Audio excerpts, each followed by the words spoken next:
Sobrang init ngayon mga kaibigan. Kaya napagdesisyon na namin na kumuha ng buko. Pero sa kasamaang palad, yung panungkit namin ay sira.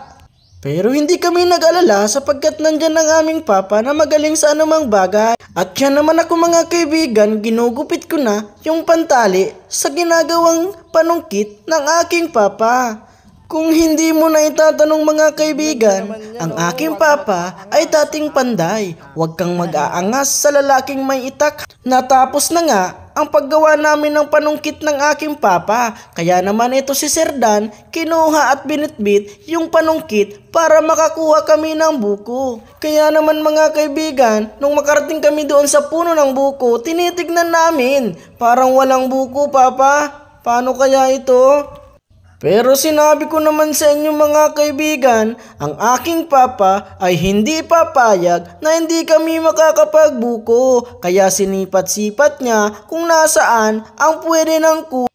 Kaya naman sa madaling sabi, nakakuha siya at akala niya ay pwede na. So tinignan namin, tinutukan namin, pero hindi pala. So walang buko dito sa aking harapan ng bahay. Sa harapan ng aking bahay ay walang buko. So hanap kami ng iba. So ang dami pagpipilian. So let's go. Kahit nakakalungkot ay hindi kami titigil hanggat hindi kami makakuha ng buko. Kaya lumipat kami doon sa ibang pwesto. Makikita nyo naman yung daan, talagang masukal at madamo. Talaga namang gustong gusto ni Papa na magkaroon kami ng buko at makapag-inom ng sabaw ng buko. Kaya habang si Papa ay naghahanap ng buko, nagtingin-tingin ako sa paligid. Talaga namang maganda ang bukuhan namin. Sobrang saya naman tumira dito, tahimik at walang problema. At yun na nga mga kaibigan, sobrang galing talaga ng aking Papa. Nakakuha na siya ng buko. Itatry na nga namin kung mayroong laman sa kasamaang palad. Wala pa ring laman. Pero syempre, gutom na ang Sir Dan, kaya naman kahit sabaw ay tinitikman ko na. Medyo pangit nga pala yung lasa dyan mga kaibigan, pero sabi ko na lang, masarap para wala kayong masabi, diba? Kaya naman ang aking super dad talaga ay hindi tumitigil. Kumuha ulit ng isa at itatry namin kung pwede na. So ayun, tiniak na nga ng aking papa. So wow, ang galing talaga ng aking papa. Wow, saktong-sakto, buko nga. Okay, so nakakuha na kami ng tamang-tamang buko. So ubusin na namin yan. Yung magkakasama nito ay talagang buko na. Harap. Kaya naman ang aking papa ay unti-unting iniisa-isa ang lahat ng buko, pero sobrang tigas pala nito. Bakit kaya?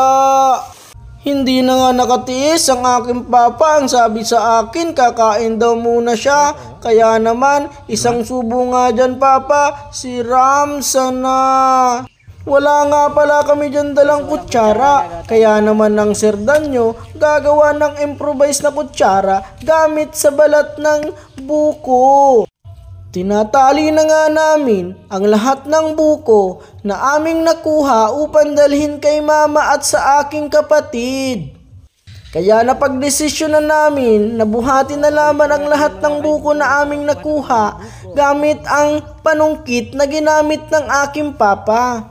Yan po ang aming daan papunta sa aming bahay. So tignan nyo naman ako dyan mga kaibigan, stress na dahil nga sa sobra ang init. Pinag-ipon-ipon na nga namin ang lahat ng buko na aming nakuha. Ang sarap, diba?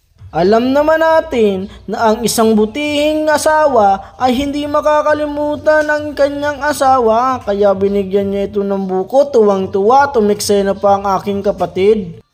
Siya nga pala, nandito rin pala ang aking mga pamangkin, masayang naglalaro. Sobrang solid nga talaga ng bukuhan namin. Ang daming laman, fresh na fresh pa talaga ang bukong yan. Ang sarap naman talaga. Halika nga dito my love, isang subo lang. Wow naman, ang sweet naman ng mag-asawang to. Tuwang-tuwa naman tong batang to. Nakakatuwa talagang mabuhay dito sa probinsya. Walang problema, malinis ang hangin at lalong-lalo na masaya ang aming pamilya.